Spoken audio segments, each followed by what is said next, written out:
प्रिय दोस्तों, मैं आपके समर्थन और प्यार के लिए दिल से आभारी हूँ। आपके एक एक कमेंट, लाइक और शेयर से मुझे नई ऊर्जा मिलती है। अगर आपको मेरे वीडियो पसंद आते हैं और आप मेरे साथ जुड़े रहना चाहते हैं, तो कृपया मेरे YouTube चैनल को सब्सक्राइब करें। आपका एक सब्सक्राइब मेरे लिए बहुत मायने रखता है और मुझे आगे भी आपके लिए और अच्छा कंटेंट बनाने की प्रेरणा देता है। आज के इस वीडियो में हम जानेंगे, अगर भगवान पर भरोसा है तो ये श्री कृष्ण का संदेश जीवन बदल देगा। कर्म करो, फल की चिंता मत करो। ये भगवत गीता का एक ऐसा शाश्वत संदेश है जो न केवल आध्यात्मिक मार्ग पर चलने वालों के लिए, बल्कि जीवन के हर क्षेत्र में सफलता और संतोष चाहने वाले प्रत्येक व्यक्ति के लिए एक मार्गदर्शक सिद्धांत है। इसका अर्थ ये है कि हमें अपने कर्तव्यों का पालन पूरी ईमानदारी, निष्ठा और समर्पण के साथ करना चाहिए, लेकिन अपने कर्मों के परिणामों के प्रति आसक्ति नहीं रखनी चाहिए। जब हम फल की चिंता किए बिना कर्म करते हैं, तो हमारा ध्यान पूरी तरह से वर्तमान प्रयास पर केंद्रित होता है, जिससे हमारा काम अधिक प्रभावी और कुशल बनता है। ये सिद्धांत हमें अनावश्यक तनाव, चिंता और निराशा से मुक्त करता है, क्योंकि हम उन चीजों पर नियंत्रण स्थापित करने की कोशिश नहीं करते जो हमारे वश में नहीं है, जैसे कि परिणाम। यह हमें ये विश्वास दिलाता है कि यदि हमारे कर्म शुद्ध और सही दिशा में हैं, तो शुभ परिणाम निश्चित रूप से प्राप्त होंगे, भले ही वे हमारी अपेक्षाओं से भिन्न हों। एक समय की बात है, एक हरे भरे गांव में, जहां ऊंचे ऊंचे पहाड़ और कलकल करती नदियां थीं, वहां मोहन नाम का एक युवा किसान रहता था। मोहन परिश्रमी था, लेकिन उसके मन में हमेशा भविष्य को लेकर चिंता रहती थी।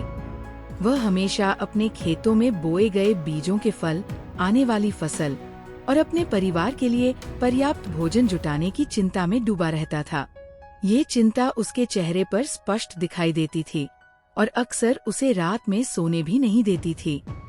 गांव के किनारे एक प्राचीन मंदिर था, जहां एक ज्ञानी संत स्वामी विवेकानंद नाम काल्पनिक रहते थे।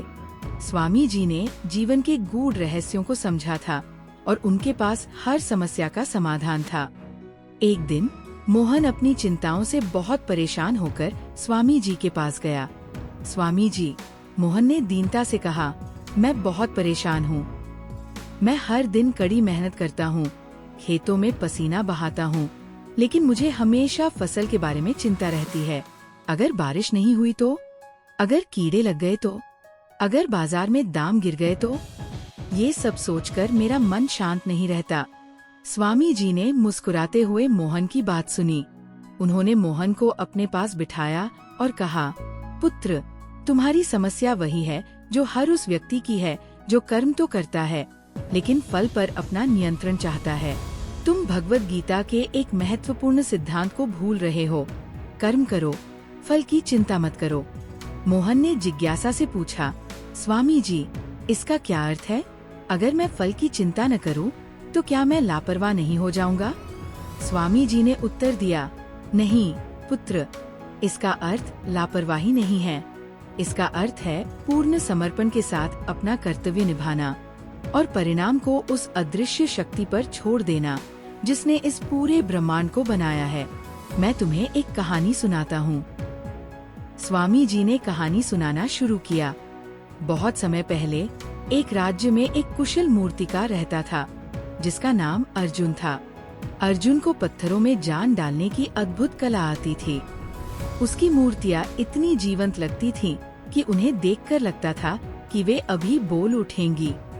राज्य के राजा ने उसे अपने दरबार में नियुक्त किया और उसे सबसे बड़ा और सुंदर मंदिर बनाने का काम सौंपा।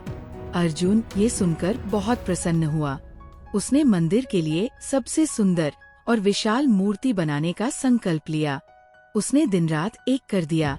वह पत्थरों को तराशता, उन्हें आकार देता और हर एक विवरण पर महीनों काम करता। लेकिन एक समस्या थी। वह हर दिन अपनी मूर्ति को देखता और सोचता, क्या ये राजा को पसंद आएगी? क्या ये इतिहास में सबसे महान मूर्ति बनेगी? क्या लोग मेरी कला की प्रशंसा करेंगे? ये विचार उसके मन में घूमते रहते थे और उसे अंदर से परेशान करते थे। वो हर छोटे छोटे बदलाव पर घंटों सोचता, डरता कि कहीं कोई गलती न हो जाए। उसकी ये चिंता इतनी बढ़ गई कि उसका काम धीमा पड़ने लगा और वह अपनी कला का आनंद नहीं ले पाता था। उसकी नींद उड़ गई और वह अक्सर चिड़चिड़ा रहने लगा। एक दिन अर्जुन का एक पुराना मित्र, जो एक ज्ञानी व्यक्ति था, उससे मिलने आया। उसने अर्जुन को इतना परेशान देखकर पूछा, मित्र, तुम इतने दुखी क्यों दिख रहे हो? तुम्हारी कला तो इतनी अद्भुत है, तुम्हें तो प्रसन्न होना चाहिए। अर्जुन ने अपनी सारी चिंताएं मित्र को बताईं। मैं बस यही सोचता रहता हूँ कि क्या मैं पर्याप्त अच्छा हूँ? क्या मेरी मूर्ति उतनी प्रभावशाली होगी जितनी राजा चाहते हैं? मित्र ने मुस्कुराते हुए कहा, अर्जुन, तुम फल की चिंता में इतने लीन हो कि अपने कर्म का आनंद ही भूल गए हो। तुम एक महान कलाकार हो और तुम्हारी कला में कोई कमी नहीं है। तुम्हारी समस्या ये है कि तुम अपनी कारीगरी के परिणाम पर बहुत अधिक ध्यान केंद्रित कर रहे हो, जबकि तुम्हें अपने वर्तमान कार्य पर ध्यान देना चाहिए। तुम बस अपना सर्वश्रेष्ठ दो, हर प्रहार को सटीकता से करो, हर रेखा को ध्यान से तराशो, परिणाम को राजा पर छोड़ दो और लोगों की राय पर भी। तुम्हारा काम सिर्फ बनाना है और उसे पूरी ईमानदारी से करना है। मित्र की बातों ने अर्जुन को झकझोर दिया। उसने गहरे विचार में डूबकर अपने मित्र की बातों को समझा। अगले दिन से अर्जुन ने अपना दृष्टिकोण बदल दिया। उसने परिणाम के बारे में सोचना बंद कर दिया। उसने अपना पूरा ध्यान केवल मूर्ति तराशने पर केंद्रित किया। हर छेनी का प्रहार, हर बारीक विवरण, वो सब कुछ पूर्ण एकाग्रता और समर्पण के साथ करने लगा। उसके मन में न कोई चिंता थी और न कोई भय। वह बस अपनी कला में खोया रहता था। जैसे जैसे उसने फल की चिंता छोड़ दी, उसके हाथ और दिमाग में एक अद्भुत समन्वय आ गया। उसकी ऊर्जा, जो पहले चिंता में बर्बाद हो रही थी, अब उसके काम में लग गई। उसकी कारीगरी में एक नई चमक आ गई। उसने पहले से कहीं अधिक तेजी और कुशलता से काम किया और उसकी मूर्तियां पहले से कहीं अधिक सुंदर और जीवंत बनने लगी। जब मंदिर बनकर तैयार हुआ और राजा ने मूर्तियों को देखा तो वे विस्मय में पड़ गए। उन्होंने कहा, ऐसी अद्भुत कला मैंने पहले कभी नहीं देखी। ये मूर्तिकार सचमुच अद्वितीय है। अर्जुन को भरपूर प्रशंसा मिली और उसे राज्य का सबसे बड़ा कलाकार घोषित किया गया। लेकिन इस बार अर्जुन के मन में कोई अहंकार नहीं था। उसे पता था कि उसकी सफलता का रहस्य उसकी कला में नहीं, बल्कि उसके कर्म करो, फल की चिंता मत करो के सिद्धांत को अपनाने में था। उसने परिणाम पर ध्यान केंद्रित करना छोड़ दिया था और उसी पल उसकी कला अपने उच्चतम स्तर पर पहुंच गई थी। कहानी खत्म करके स्वामी जी ने मोहन की ओर देखा। तो पुत्र, तुम अर्जुन की कहानी से क्या सीखते हो? मोहन ने गहरी सांस ली और कहा, स्वामी जी, मैं समझ गया। मुझे फसल के बारे में चिंता करना छोड़ देना चाहिए। मुझे बस अपना काम पूरी मेहनत से करना चाहिए। सही समय पर बीज बोना, खेत की देखभाल करना, पानी देना। परिणाम चाहे जो भी हो, मुझे उस पर विश्वास रखना चाहिए कि भगवान मेरे साथ है। स्वामी जी ने मुस्कुराते हुए कहा, बिल्कुल सही। जब तुम अपने कर्मों को ईश्वर को समर्पित कर देते हो और परिणामों के प्रति उदासीन हो जाते हो, तब तुम सच्चे अर्थों में शांति पाते हो। ये तुम्हें अपनी पूरी क्षमता से काम करने की स्वतंत्रता देता है, क्योंकि तुम असफलता के डर या सफलता के अहंकार से बंधे नहीं होते। तुम बस अपना कर्तव्य निभाते हो और बाकी सब उस परम शक्ति पर छोड़ देते हो। मोहन ने स्वामी जी को धन्यवाद दिया और एक नए उत्साह और शांतिपूर्ण मन के साथ अपने गांव लौट आया। उसने स्वामी जी की शिक्षा को अपने जीवन में उतारा। उसने पूरी ईमानदारी और समर्पण के साथ अपने खेतों में काम किया, लेकिन उसने भविष्य के बारे में चिंता करना छोड़ दिया। अगर बारिश नहीं होती थी, तो वो भगवान पर भरोसा रखता था कि कोई न कोई रास्ता निकलेगा। अगर फसल थोड़ी कम होती थी, तो वो उसे स्वीकार करता और अगले साल के लिए और बेहतर तैयारी करता। जैसे जैसे मोहन ने इस सिद्धांत को अपनाया, उसके जीवन में एक अद्भुत परिवर्तन आया। वह पहले से अधिक खुश रहने लगा, अधिक उत्पादक हो गया और उसका मन शांत रहने लगा। उसने पाया कि जब वह फल की चिंता नहीं करता था तो उसका काम और भी बेहतर होता था और उसे अक्सर अपेक्षित से बेहतर परिणाम मिलते थे। गांव में भी उसकी ख्याति फैल गई और लोग उसके शांत स्वभाव और सफलता का राज जानने के लिए उससे सलाह लेने लगे। कर्म करो, फल की चिंता मत करो। ये सिर्फ एक कहावत नहीं है, ये जीवन जीने का एक तरीका है। ये हमें सिखाता है कि हमारा नियंत्रण केवल हमारे प्रयासों पर है, न कि उनके परिणामों पर। जब हम इस सत्य को स्वीकार कर लेते हैं और अपने कर्मों को पूरी निष्ठा से करते हैं, तो हम अनावश्यक चिंताओं से मुक्त हो जाते हैं और जीवन में सच्ची शांति और संतोष प्राप्त करते हैं। यह हमें अपनी पूरी क्षमता से काम करने और हर स्थिति में सकारात्मक रहने की शक्ति देता है, क्योंकि हम जानते हैं कि जो भी होगा वह सर्वश्रेष्ठ के लिए होगा। हर परिस्थिति में संभाव रहो। यह भगवत गीता का एक और गहरा और परिवर्तनकारी संदेश है, जो हमें जीवन के उतार चढ़ावों के बीच भी मानसिक शांति और स्थिरता बनाए रखने की कला सिखाता है। इसका अर्थ ये है कि हमें सुख और दुख, लाभ और हानि, सम्मान और अपमान, जय और पराजय, इन सभी द्वंद्वों में एक समान और संतुलित दृष्टिकोण रखना चाहिए। ये सिद्धांत हमें सिखाता है कि बाहरी परिस्थितियाँ क्षणभंगुर और परिवर्तनशील होती हैं और हमारी वास्तविक शांति हमारे भीतर, हमारे मन की स्थिति में निहित है। जब हम हर परिस्थिति में संभाव रहते हैं, तो हम न तो अत्यधिक सफलता से उत्तेजित होते हैं और न ही असफलता से निराश। हम अपनी भावनात्मक प्रतिक्रियाओं को नियंत्रित करना सीखते हैं, जिससे हम तर्कसंगत निर्णय ले पाते हैं और जीवन की चुनौतियों का अधिक प्रभावी ढंग से सामना कर पाते हैं। ये हमें आंतरिक शक्ति और धैर्य प्रदान करता है, जिससे हम जीवन के किसी भी झटके से उबरने में सक्षम होते हैं। एक समय की बात है, एक दूर देश में जहाँ व्यापारिक मार्ग मिलते थे, वहाँ एक धनी व्यापारी रहता था जिसका नाम विक्रम था। विक्रम अपने व्यापारिक कौशल के लिए बहुत प्रसिद्ध था और उसने अपने जीवन में बहुत धन और सम्मान अर्जित किया था। लेकिन विक्रम की एक बड़ी कमजोरी थी, वह भावनाओं का गुलाम था। जब उसका व्यापार अच्छा चलता था तो वो अत्यधिक प्रसन्न और अहंकारी हो जाता था। वह बड़ी बड़ी पार्टियां देता, महंगे उपहार खरीदता और अपने दोस्तों के बीच अपनी सफलता का बखान करता। लेकिन जब उसे किसी सौदे में नुकसान होता या बाजार में गिरावट आती, तो वह अत्यधिक दुखी और निराश हो जाता। वह कई दिनों तक उदास रहता, खाना छोड़ देता और किसी से बात नहीं करता था। उसकी खुशी और दुख पूरी तरह से बाहरी परिस्थितियों पर निर्भर थे। विक्रम की पत्नी, जो एक शांत और समझदार महिला थी, अपने पति की इस स्थिति से चिंतित रहती थी। उसने देखा कि उसका पति कभी भी सच्ची शांति का अनुभव नहीं कर पाता, क्योंकि उसका मन हमेशा बाहरी घटनाओं के उतार चढ़ाव में उलझा रहता था।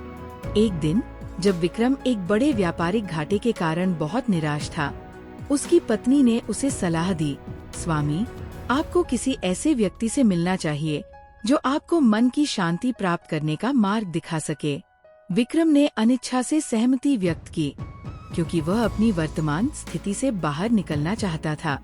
उसकी पत्नी उसे शहर के बाहर एक छोटे से आश्रम में ले गई, जहाँ एक वृद्ध और ज्ञानी ऋषि, जिनका नाम धर्मानंद था, रहते थे।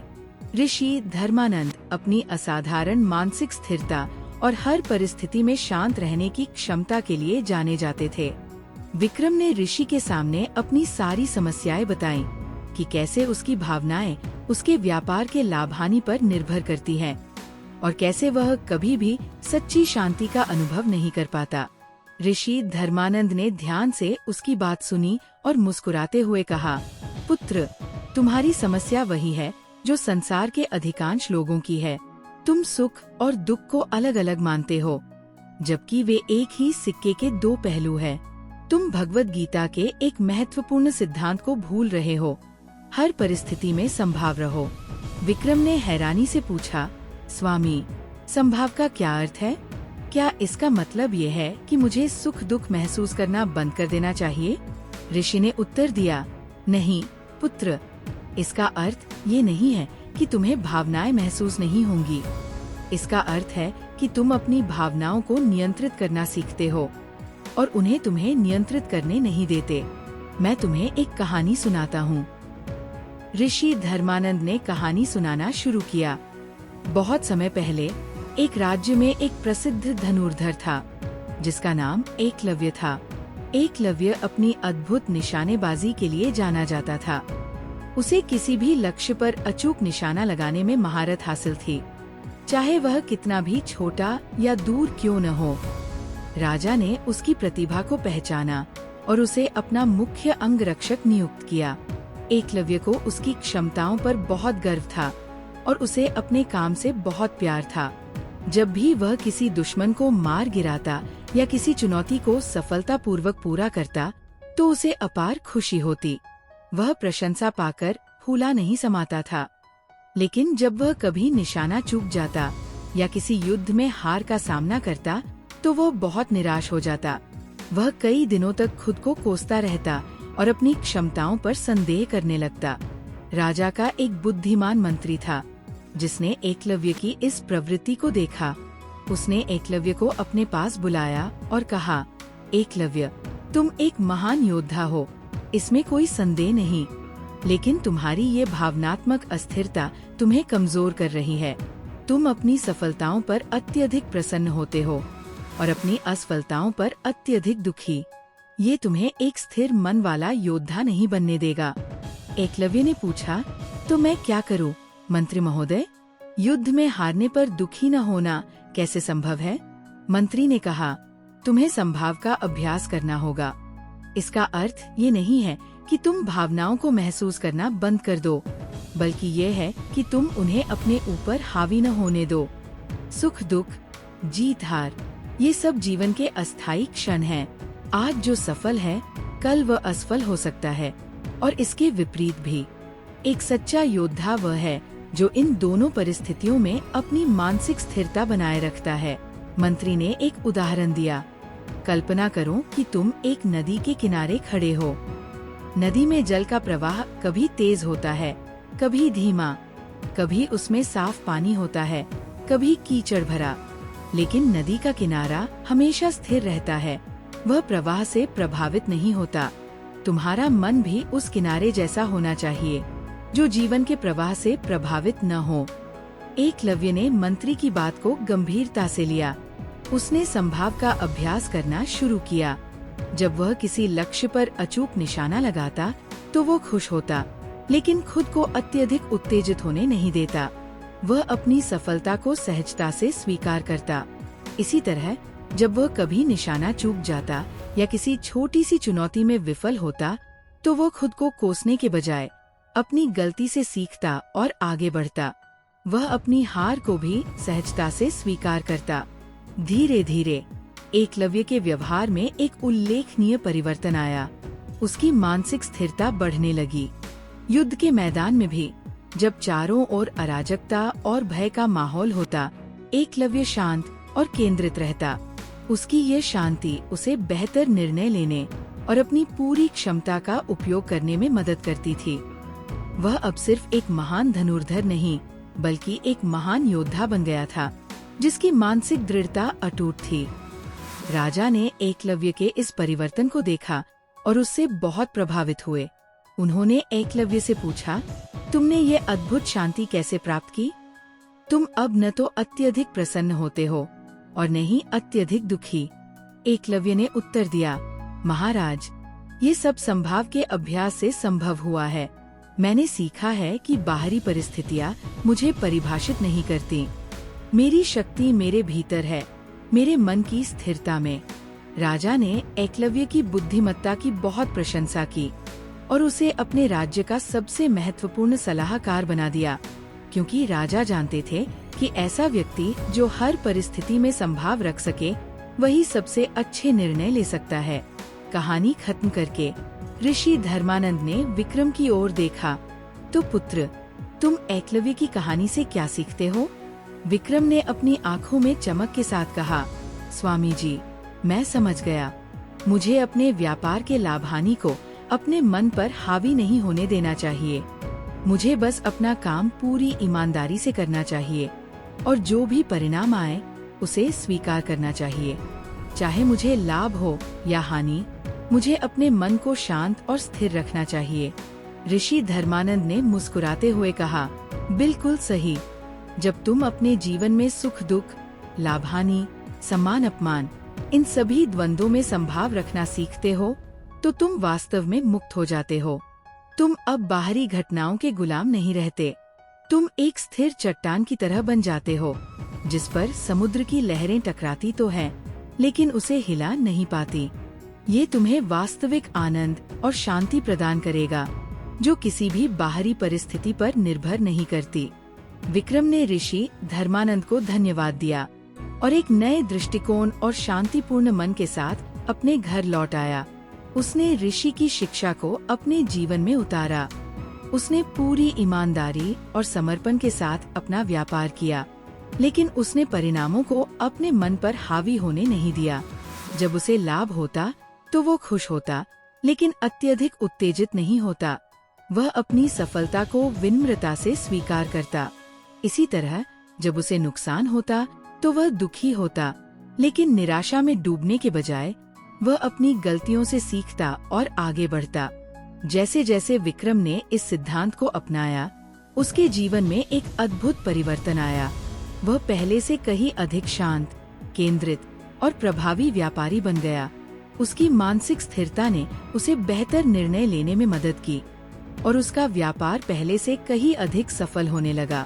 उसने पाया कि जब वो हर परिस्थिति में संभाव रहता था, तो उसे वास्तविक खुशी मिलती थी, जो किसी भी बाहरी लाभ या हानि पर निर्भर नहीं करती थी। हर परिस्थिति में संभाव रहो, यह हमें सिखाता है कि सच्ची शांति और खुशी बाहरी परिस्थितियों में नहीं, बल्कि हमारे भीतर, हमारे मन की स्थिरता में निहित है। ये सिद्धांत हमें जीवन की चुनौतियों का सामना धैर्य और विवेक से करने की शक्ति देता है, जिससे हम एक संतुलित, शांत और आनंदमय जीवन जी पाते हैं। यह हमें आंतरिक स्वतंत्रता प्रदान करता है, जिससे हम जीवन के हर पल का पूरी तरह से अनुभव कर पाते हैं, बिना बाहरी घटनाओं के हमें नियंत्रित किए। मैं परमात्मा ही सब कुछ हूँ। ये भगवद गीता का सबसे गहन और आध्यात्मिक संदेश है, जो हमें अस्तित्व की मौलिक एकता का बोध कराता है।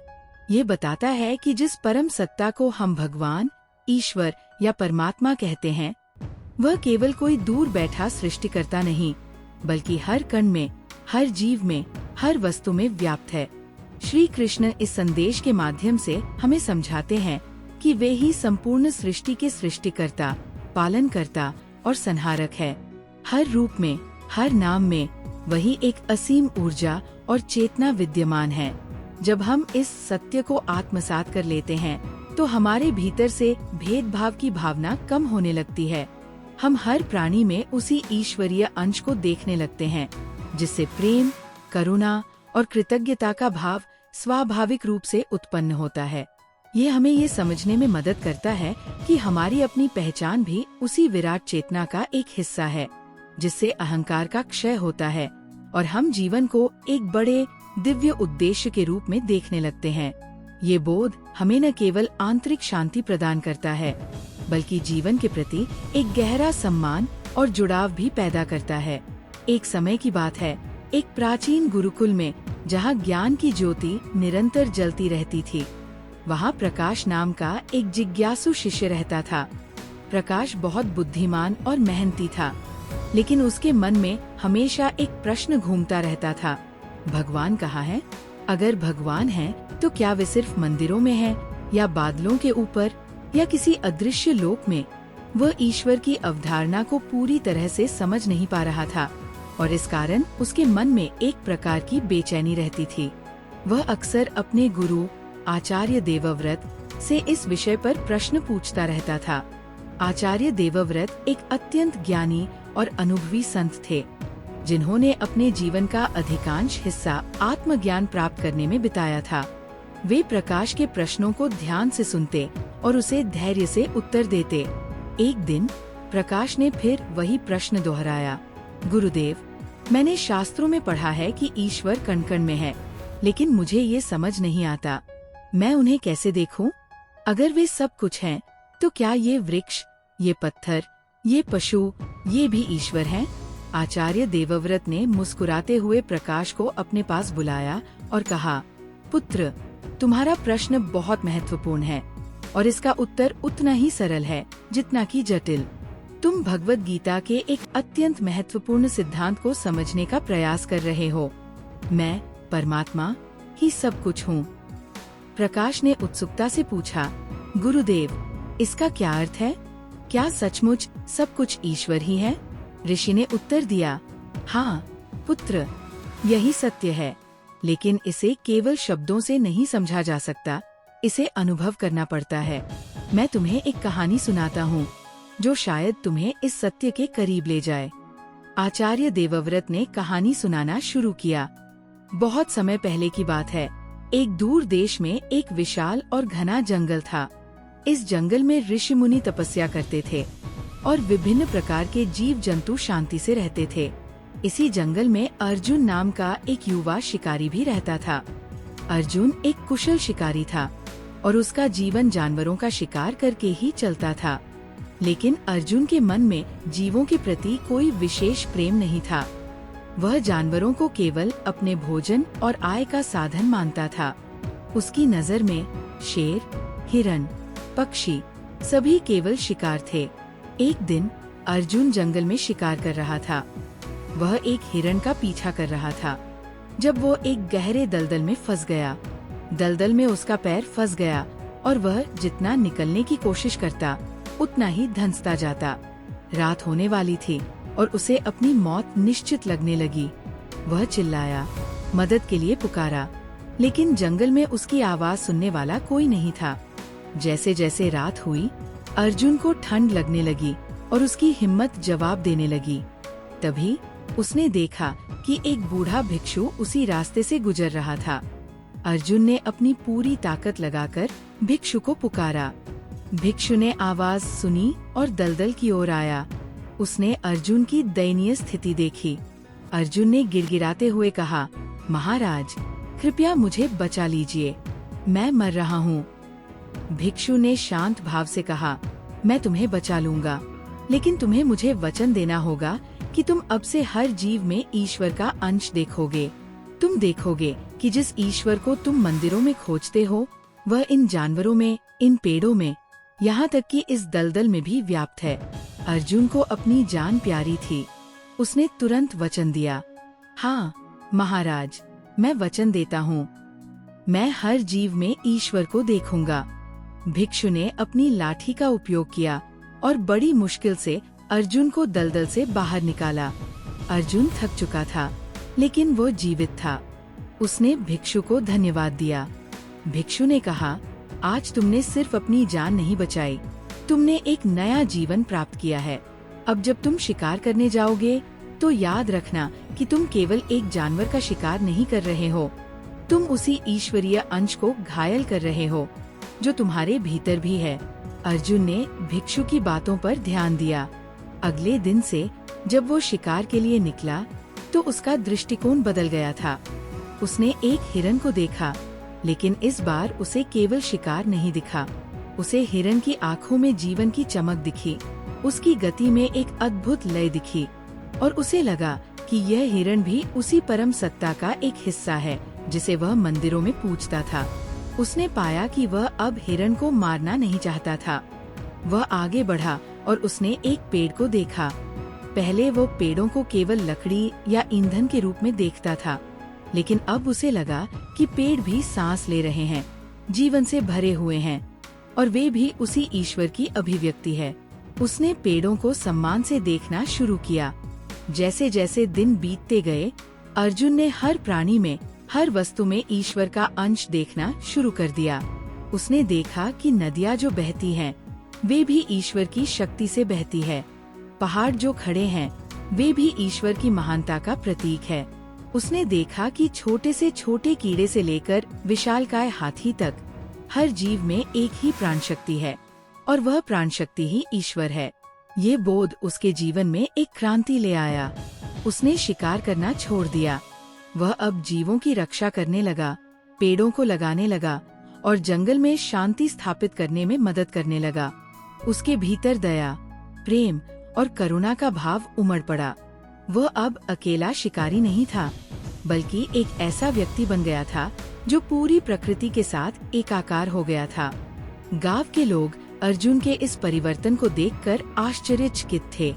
उन्होंने उससे पूछा, अर्जुन, तुम तो एक शिकारी थे, अब तुम जीवों के रक्षक कैसे बन गए? अर्जुन ने जवाब दिया, मैंने सीखा है कि हर जीव में, हर वस्तु में, यहाँ तक कि मुझ में भी वही एक ईश्वर है।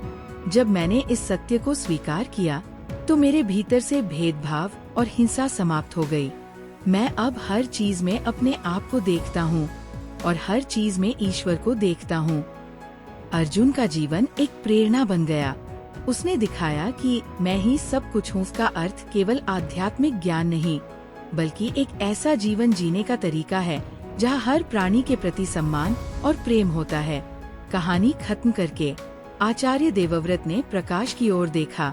तो पुत्र, तुम अर्जुन की कहानी से क्या सीखते हो? प्रकाश ने गहरी सांस ली और उसकी आंखों में एक नई चमक थी। गुरुदेव, मैं समझ गया। भगवान कहीं दूर नहीं हैं, वे हर जगह हैं। इस गुरुकुल में, इन शास्त्रों में, मुझ में और मेरे सामने बैठे आप में भी। जब मैं किसी पेड़ को देखूंगा तो उसमें ईश्वर को देखूंगा। जब मैं किसी जीव को देखूंगा तो उसमें ईश्वर को देखूंगा। इसका अर्थ है कि मुझे हर किसी के प्रति प्रेम और सम्मान रखना चाहिए, क्योंकि हर कोई उसी एक परमात्मा का अंश है। आचार्य देवव्रत ने मुस्कुराते हुए कहा, बिल्कुल सही। जब तुम इस सत्य को आत्मसात कर लेते हो कि मैं ही सब कुछ हूँ, तो तुम्हारा अहंकार क्षीण हो जाता है। तुम खुद को ब्रह्मांड से अलग नहीं देखते, बल्कि उसका एक अभिन्न हिस्सा पाते हो। ये तुम्हें न केवल आंतरिक शांति प्रदान करता है, बल्कि तुम्हें जीवन में एक गहरा उद्देश्य और कृतज्ञता की भावना भी देता है। तुम समझते हो कि तुम्हारी अपनी पहचान भी उसी विराट चेतना का एक हिस्सा है, और इस प्रकार तुम स्वयं को भी परमात्मा का स्वरूप मानने लगते हो। यही सच्चा आत्मज्ञान है। प्रकाश ने आचार्य देवव्रत को प्रणाम किया और उसके मन से सारी बेचैनी दूर हो गई थी। उसने इस नए ज्ञान को अपने जीवन में उतारा। वह अब हर व्यक्ति, हर जीव और हर वस्तु को सम्मान और प्रेम से देखने लगा। उसके व्यवहार में दयालुता और विनम्रता आ गई, और उसने पाया कि जब वो हर चीज में ईश्वर को देखता था तो उसका जीवन स्वयं एक दिव्य अनुभव बन गया था। मैं, परमात्मा ही सब कुछ हूँ। यह हमें सिखाता है कि सच्ची दिव्यता और ईश्वरीयता हमारे चारों ओर और हमारे भीतर ही विद्यमान है। ये सिद्धांत हमें जीवन की एकता का बोध कराता है, जिससे हमारे भीतर प्रेम, करुणा और एकीकरण की भावना जागृत होती है। यह हमें अहंकार से मुक्त करता है और हमें एक अधिक सार्थक, उद्देश्यपूर्ण और शांतिपूर्ण जीवन जीने में मदद करता है। अपनी प्रकृति, स्वधर्म के अनुसार कर्म करो। ये भगवद गीता का एक अत्यंत व्यावहारिक और सशक्त संदेश है, जो हमें अपने जीवन में उद्देश्य और संतुष्टि खोजने में मदद करता है। इसका अर्थ ये है कि प्रत्येक व्यक्ति की अपनी एक अद्वितीय प्रकृति, स्वाभाविक झुकाव, प्रतिभाएं और क्षमताएं होती है। हमारा स्वधर्म वह है जो हमें स्वाभाविक रूप से करने में आनंद आता है, जिसमें हम निपुण होते हैं और जो हमें आंतरिक रूप से संतुष्टि देता है। ये बाहरी अपेक्षाओं या दूसरों की नकल करने के बजाय अपनी आंतरिक पुकार को पहचानना और उसके अनुसार कार्य करना है। जब हम अपने स्वधर्म के अनुसार जीते हैं और कर्म करते हैं, तो हमारा काम बोझ नहीं लगता, बल्कि एक आनंदमय अनुभव बन जाता है। यह हमें अपनी पूरी क्षमता का उपयोग करने में मदद करता है, क्योंकि हम उस क्षेत्र में काम कर रहे होते हैं जहां हम स्वाभाविक रूप से उत्कृष्ट हो सकते हैं। गीता हमें सिखाती है कि दूसरों के धर्म का पालन करने की बजाय अपने स्वधर्म का पालन करना कहीं बेहतर है, भले ही वो अधूरा ही क्यों न हो, क्योंकि स्वधर्म में मृत्यु भी श्रेयस्कर है और परधर्म भयावह होता है। ये सिद्धांत हमें जीवन में असली खुशी, सफलता और आंतरिक शांति की ओर ले जाता है। एक समय की बात है, एक समृद्ध राज्य में जहाँ तरह तरह के लोग अपनी आजीविका कमाते थे, वहाँ वीरेंद्र नाम का एक युवा रहता था। वीरेंद्र एक अच्छे परिवार से था और उसके माता पिता चाहते थे कि वह एक कुशल योद्धा बने, जैसा कि उनके परिवार की परंपरा थी। वीरेंद्र ने भी अपने माता पिता को खुश करने के लिए तलवारबाजी और युद्ध कला का अभ्यास किया। वह एक आज्ञाकारी पुत्र था और उसने कड़ी मेहनत की, लेकिन उसके मन में हमेशा एक बेचैनी रहती थी। उसे युद्ध कौशल सीखने में उतना आनंद नहीं आता था जितना उसके साथियों को आता था। उसके मन में एक खालीपन था और उसे लगता था कि वह कुछ ऐसा कर रहा है जो वास्तव में उसके लिए नहीं बना है। वीरेंद्र अक्सर अपने गांव के बाहर एक प्राचीन मंदिर में जाता था, जहां एक वृद्ध और ज्ञानी साधु, जिनका नाम संत प्रकाशानंद था, रहते थे। संत प्रकाशानंद अपने गहन ज्ञान और लोगों को सही मार्ग दिखाने की क्षमता के लिए जाने जाते थे। वीरेंद्र ने अपनी बेचैनी और अपनी असमंजस की स्थिति साधु को बताई। महाराज, वीरेंद्र ने कहा, मेरे माता पिता चाहते हैं कि मैं एक महान योद्धा बनूं और मैं कड़ी मेहनत भी करता हूं, लेकिन मुझे इस काम में कोई सच्चा आनंद नहीं मिलता। मुझे लगता है कि ये मेरी प्रकृति नहीं है। मुझे समझ नहीं आता कि मैं क्या करूं। संत प्रकाशानंद ने मुस्कुराते हुए वीरेंद्र की बात सुनी। उन्होंने कहा, पुत्र, तुम्हारी समस्या वही है जो संसार में बहुत से लोगों की है। तुम अपनी प्रकृति, स्वधर्म को समझे बिना किसी और के मार्ग पर चलने का प्रयास कर रहे हो। तुम भगवद गीता के एक अत्यंत महत्वपूर्ण सिद्धांत को भूल रहे हो। अपनी प्रकृति, स्वधर्म के अनुसार कर्म करो। वीरेंद्र ने जिज्ञासा से पूछा, महाराज, स्वधर्म का क्या अर्थ है? क्या इसका मतलब यह है कि मुझे वही करना चाहिए जो मेरा मन करे, भले ही वह मेरे परिवार की इच्छा के विरुद्ध हो?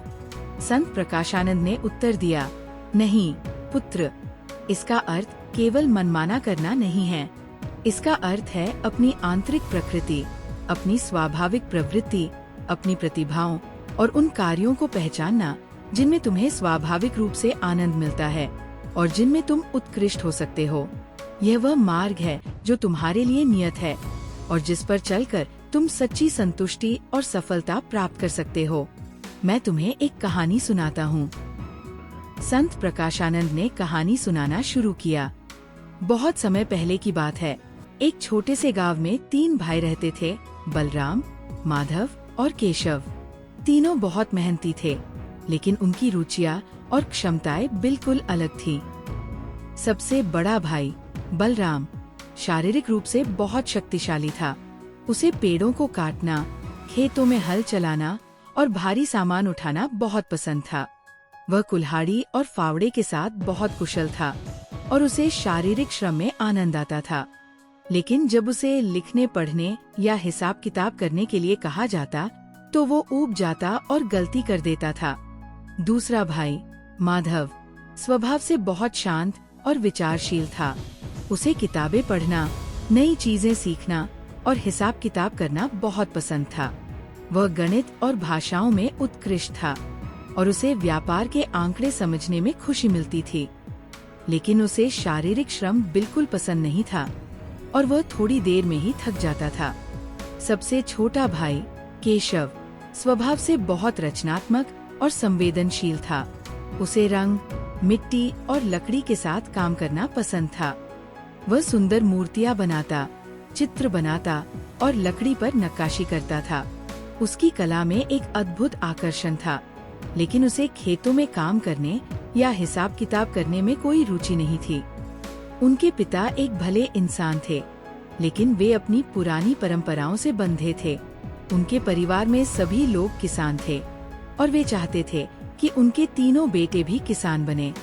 पिता ने बलराम को खेती का काम सिखाया और बलराम ने इसे खुशी खुशी किया। वह खेतों में मेहनत करता, अच्छी फसल उगाता और गांव का एक सफल किसान बन गया। उसने अपने काम में सच्चा आनंद पाया, क्योंकि यह उसकी स्वाभाविक प्रकृति के अनुसार था।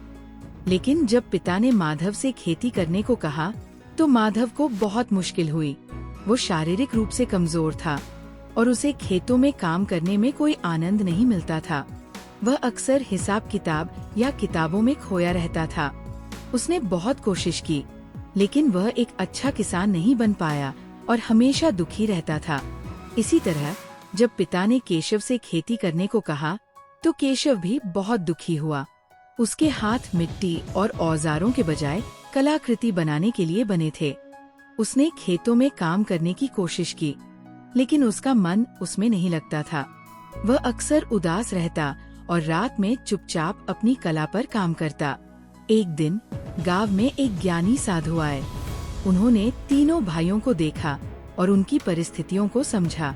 उन्होंने पिता से कहा, आपका प्रेम सराहनीय है, लेकिन आप अपने बेटों को उनकी प्रकृति के विरुद्ध जाने को कह रहे हैं। हर व्यक्ति का अपना एक स्वधर्म होता है। बलराम का स्वधर्म खेती है और वह उसमें सफल और प्रसन्न है। माधव का स्वधर्म ज्ञान और व्यापार है और केशव का स्वधर्म कला है। यदि आप उन्हें उनके स्वधर्म के अनुसार कर्म करने देंगे तो वे सभी सफल और प्रसन्न होंगे। पिता ने साधु की बात पर विचार किया। उन्हें एहसास हुआ कि वे अपने बेटों पर अपनी इच्छाएं थोप रहे थे, जिससे वे दुखी हो रहे थे। पिता ने माधव से कहा, पुत्र, तुम खेत में काम करना छोड़ दो। तुम गांव के व्यापारी से मिलो और उसके हिसाब किताब में मदद करो। अपनी बुद्धिमत्ता का उपयोग करो। माधव बहुत खुश हुआ। उसने व्यापारी के साथ काम करना शुरू किया और अपनी तेज बुद्धि और हिसाब किताब के कौशल से उसने व्यापार को बहुत फायदा पहुंचाया। वो जल्द ही एक सफल और सम्मानित व्यापारी बन गया और उसे अपने काम में अपार आनंद मिला।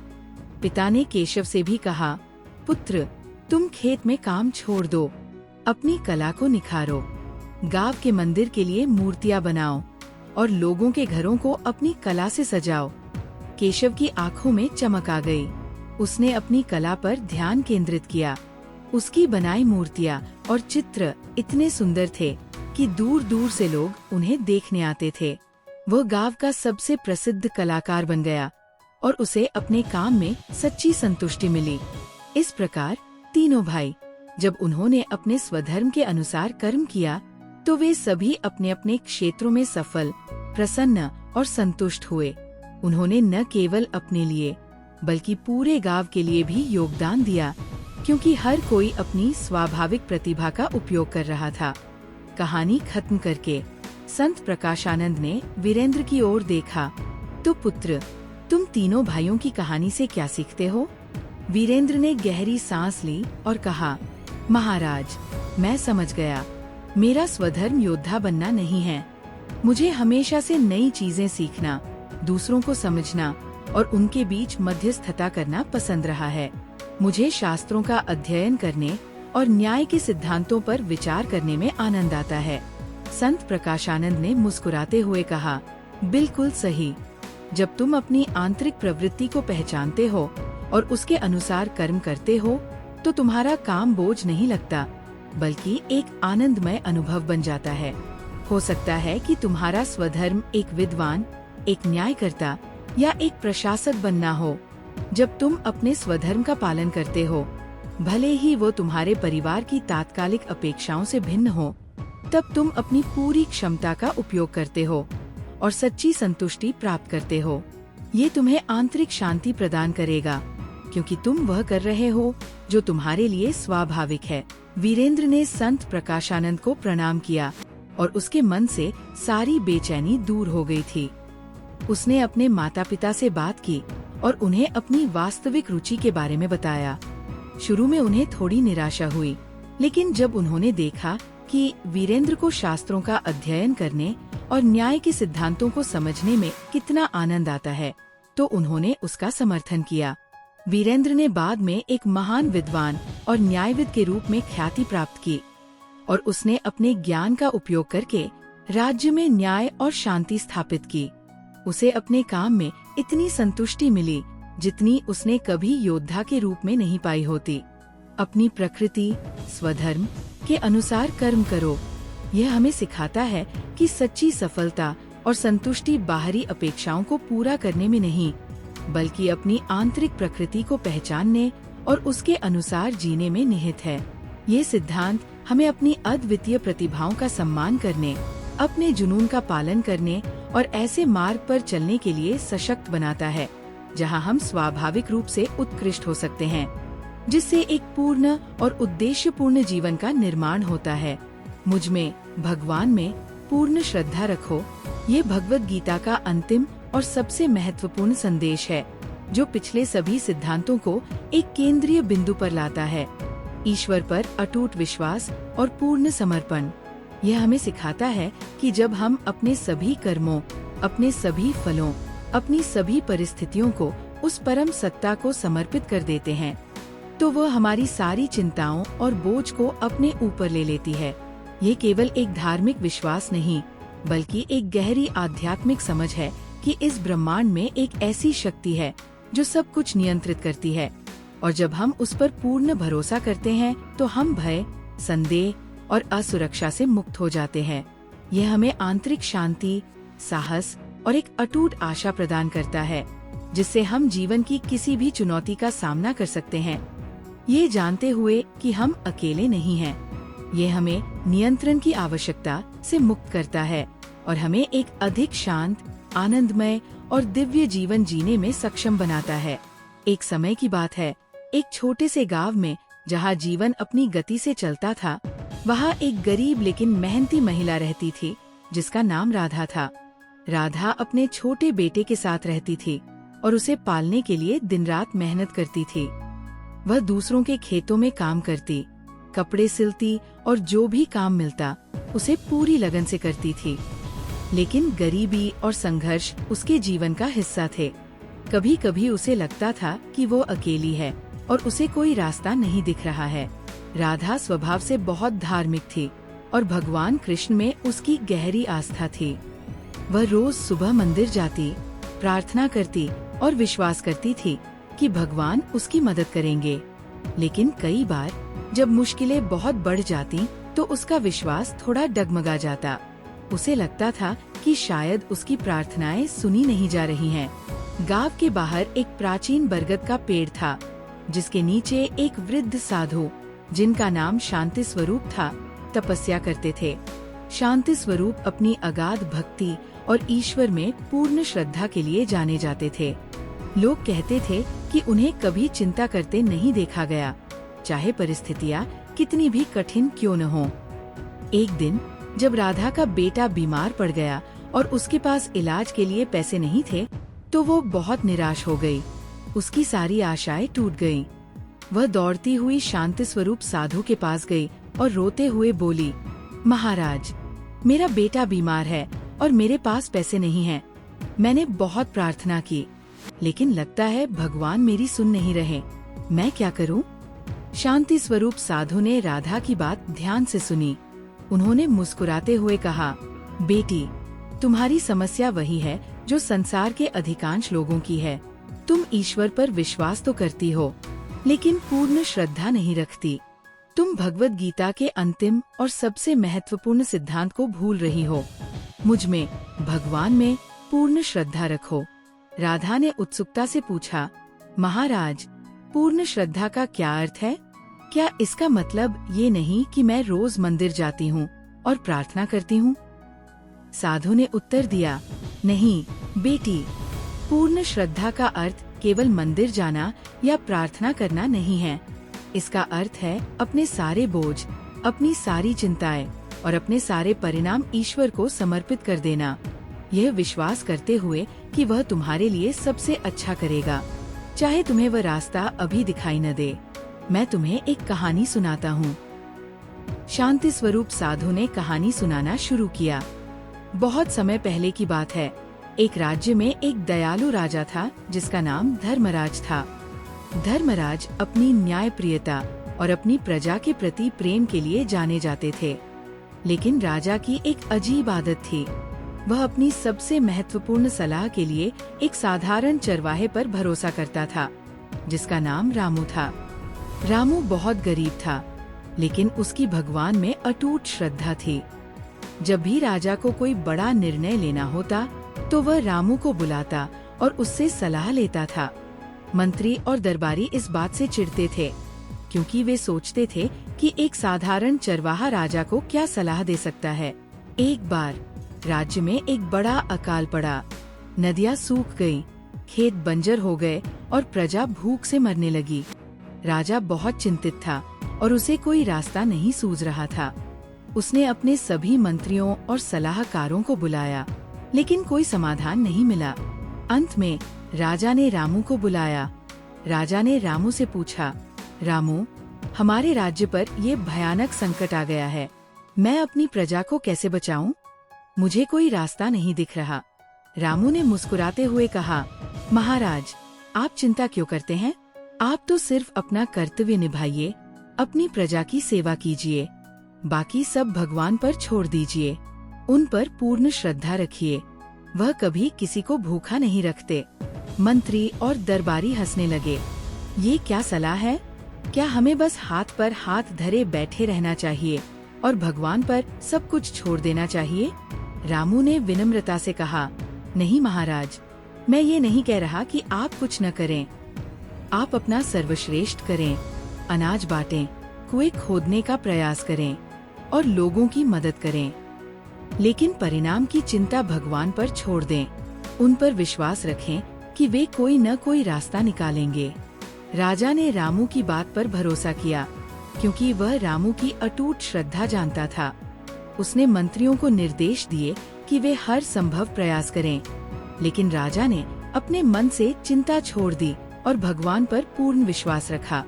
राजा और उसकी प्रजा ने अथक प्रयास किया। वे अनाज बचाने लगे, पानी के नए स्रोत खोजने लगे। कई दिनों तक कोई राहत नहीं मिली, लेकिन राजा ने अपनी श्रद्धा नहीं छोड़ी। वह हर सुबह भगवान से प्रार्थना करता और विश्वास रखता कि सब ठीक होगा। एक रात जब सब सो रहे थे, अचानक आकाश में काले बादल छा गए। गरज के साथ बिजली कड़की और मूसलाधार बारिश होने लगी। बारिश लगातार कई दिनों तक होती रही, जिससे सूखी नदियां फिर से भर गईं और बंजर खेत हरे भरे हो गए। अकाल समाप्त हो गया। प्रजा ने राहत की सांस ली और राजा की जय जयकार की। मंत्री और दरबारी आश्चर्यचकित थे। उन्होंने पूछा, महाराज, ये कैसे संभव हुआ? हमने तो सारी आशा छोड़ दी थी। राजा ने मुस्कुराते हुए कहा, ये मेरी नहीं, बल्कि रामू की सलाह और उसकी ईश्वर में पूर्ण श्रद्धा का परिणाम है। जब हमने अपना सर्वश्रेष्ठ किया और परिणाम भगवान पर छोड़ दिया, तो उन्होंने अपना चमत्कार दिखाया। जब हम वास्तव में उन पर पूर्ण विश्वास करते हैं, तो वे असंभव को भी संभव कर देते हैं। रामू ने कहा, महाराज, भगवान की शक्ति असीम है। हमारी चिंताएं और हमारे संदेह ही हमें उनकी शक्ति पर विश्वास करने से रोकते हैं।